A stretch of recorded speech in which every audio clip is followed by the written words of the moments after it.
An important note here is that Photoshop only creates raster files, so you'll need to use Illustrator or another program to create vector files.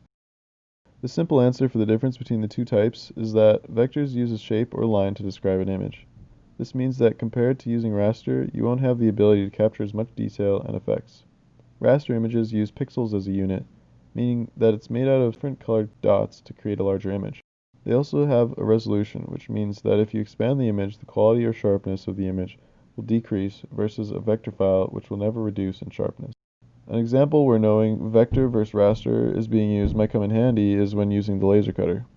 The laser cutter, when using vector, follows the lines as if it is drawing along those lines, but when using raster, the laser cutter will go back and forth along the entirety of its printing bed, timing the laser to turn on to make its mark when it recognizes a dark solid from the image uploaded.